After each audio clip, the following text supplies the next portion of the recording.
తొలి రోజుల్లో మద్రాసులో సైకిల్ తొక్కుకుంటూ వేషాల కోసం తిరిగేవాడిని. అదృష్టం కలిసి వచ్చి నటుడయ్యాక ఖరీదైన కార్లలో తిరిగాను. ఆ వైభవమంతా కోల్పోయి మళ్ళీ ఇప్పుడు సైకిల్ మీదే తిరుగుతున్నాను.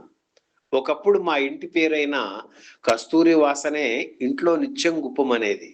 ఇప్పుడు ఇంటి పేరు మారలేదు, కానీ విధిరాత మారి ఇంట్లో గబ్బిలాల కంపు కొడుతోంది అని తన దుస్థితి మీద తానే జోకులు వేసుకున్న స్టార్ కమెడియన్ కస్తూరి శివరావు. తెలుగులో తొలి స్టార్ కమెడియన్ గా ఒక వైభవం చూశారు శివరావు. ఊహించనంత డబ్బు కళ్ళ చూశారు. అదే రీతిలో దుబారా కూడా చేశారు. రోజు ఆయన పన్నీటితో స్నానం చేసేవారని అంటారు. ఏ ఆర్టిస్టు కంటతడి పెట్టకూడదని శివరావు అనేవారు. అందుకే జేబులో నోట్ల కట్టలు పెట్టుకుని తిరుగుతూ అడిగిన వారికల్లా సాయం చేసేవారు. ఖరీదైన కార్లలో మద్రాసులో తిరిగిన ఆయన చివరి రోజుల్లో పార్థివ దేహాన్ని ఎవ్వరూ చూడకుండా అద్దెకారు డిక్కీలో ఉంచి రహస్యంగా మద్రాసు తీసుకురావాల్సి వచ్చింది. ఎందుకు ఇలా జరిగింది? హాస్యనటుల జీవితాలు చివరకు ఇలా విషాదభరితంగా ముగియాల్సిందేనా? తెలుగు సినిమాల్లో హాస్యాన్ని అద్భుతంగా పండించిన నటుల ప్రస్తావన వస్తే అందరికీ మొదటగా గుర్తు వచ్చే పేరు రేలంగి, ఆ తర్వాత రాజబాబు. హాస్య సామ్రాజ్యాన్ని ఏలిన స్టార్ కమెడియన్లు వీరిద్దరు.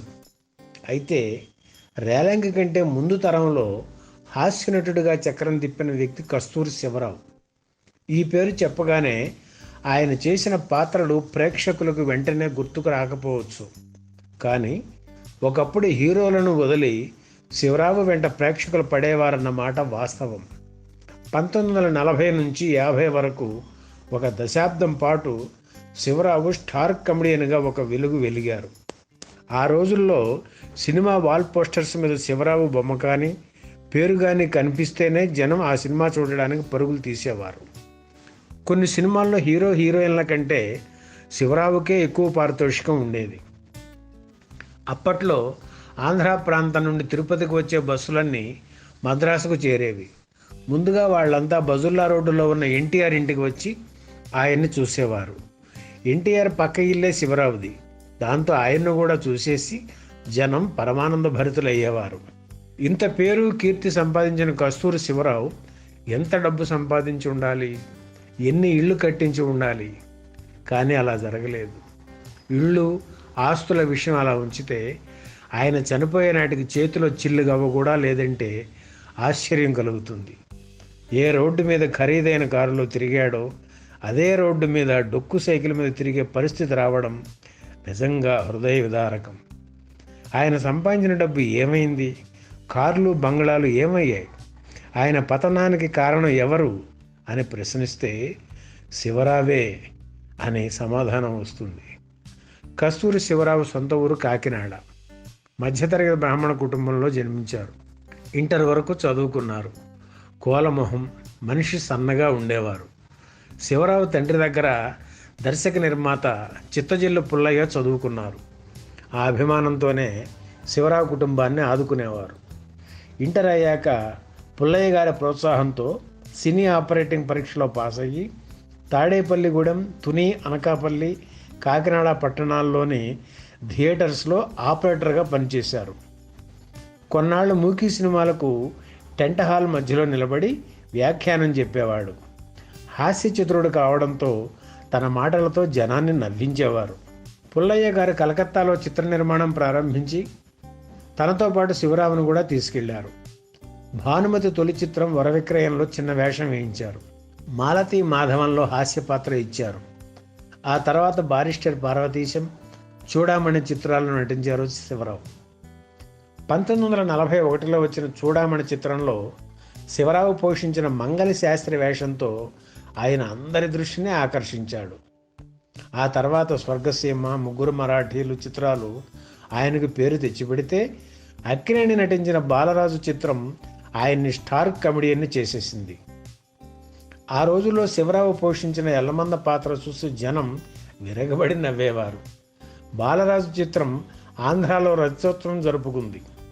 కాకినాడ మినర్వా టాకీస్లో ఏకంగా ఏడాది ఆడింది.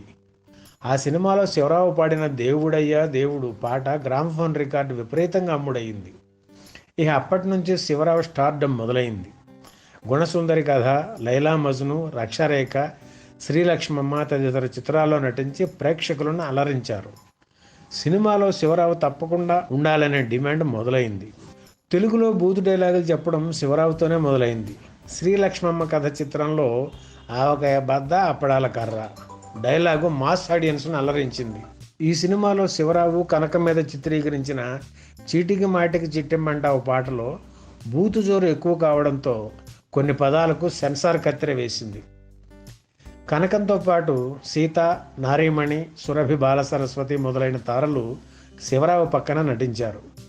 గుణసుందరి కథ చిత్రంలో గిడిడి గిడిడి అన్న ఊతపదం ఆ రోజుల్లో జనం నోళ్లలో నానింది. కేవి రెడ్డి దర్శకత్వం వహించిన ఈ చిత్రంలో శివరావు సరసన జూనియర్ శ్రీరంజని నటించారు. హాస్య నటుడిగా పేరు తెచ్చుకున్న తర్వాత 1950లో తనే దర్శకుడిగా పరమానందయ్య శిష్యులు చిత్రాన్ని ప్రారంభించారు. అక్కినేని హీరో, గిరిజ ఈ చిత్రంతోనే పరిచయం అయ్యారు. తెలుగు చిత్ర పరిశ్రమలో ఉన్న హాస్య నటీనటులందరూ ఇందులో ఉన్నారు. అయినా సినిమా ఫ్లాప్ అయింది. ఆస్తులు ఒక్కొక్కటి కరిగిపోవడం మొదలైంది. అంతకుముందే శివరావు తాగుడు అలవాటు ఉండేది. సినిమా ఫ్లాప్ కావడంతో అది మరింత ఎక్కువైంది. ఆ సమయంలోనే రేలంగి హాస్య నటుడిగా పుంజుకున్నారు. శివరావు వేషాలన్నీ రేలంగికి వెళ్ళిపోవడం మొదలైంది. సినిమాలు తగ్గడం, ఆస్తులు కరిగిపోవడం, అప్పులు పెరగడం, ఈ కారణాల వల్ల ఎప్పుడూ మత్తులోనే ఉండేవారు శివరావు. అభిమానంతో ఎవరన్నా వేషం ఇస్తే తాగి సెట్టుకు వచ్చేవారు. షూటింగ్లో అరచి గోల చేసేవారు. పొరుగింట్లోనే ఉండటం వల్ల ఎన్టీఆర్కు శివరావు అంటే అభిమానం. తన సొంత చిత్రాలు పాండురంగ మహాత్మ్యం, సీతారామ కళ్యాణం చిత్రాల్లో వేషాలిచ్చి ఆర్థికంగా ఆదుకున్నారు. ఆయనతో తాగుడు మాన్పించాలని ప్రయత్నించారు, కానీ తన వల్ల కాక విసిగేసి ఊరుకున్నారు ఎన్టీఆర్. బాగా వెలిగిన రోజుల్లో శివరావుకు ఖరీదైన బ్యూక్ కారు ఉండేది. ఆయన దాంట్లో వెడుతుంటే జనం గుర్తుపట్టి కారు వెనక పరిగెత్తేవారు.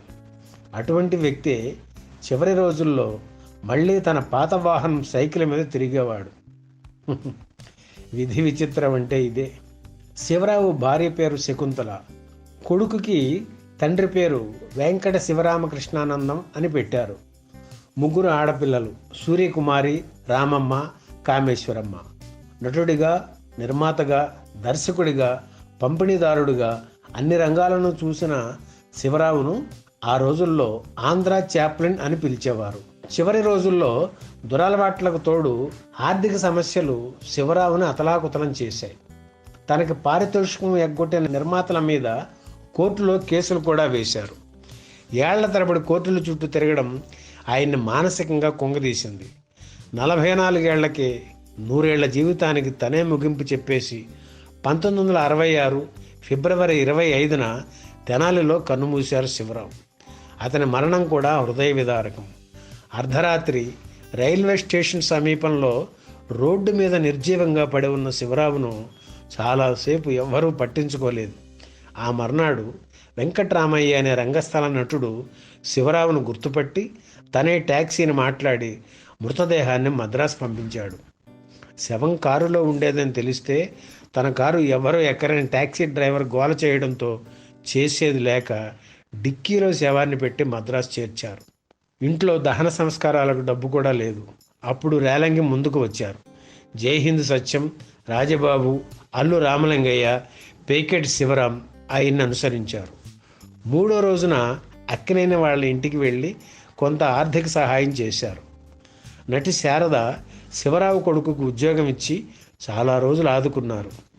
అలా శివరావు శకం ముగిసింది. నటుడు అనేవాడు ఎలా ఉండకూడదు అని తెలుసుకోవడానికి శివరావు జీవితం చక్కని ఉదాహరణ. ఈ వీడియో మీకు నచ్చితే లైక్ చేయండి, షేర్ చేయండి, వెంటనే సబ్స్క్రైబ్ కూడా చేయండి.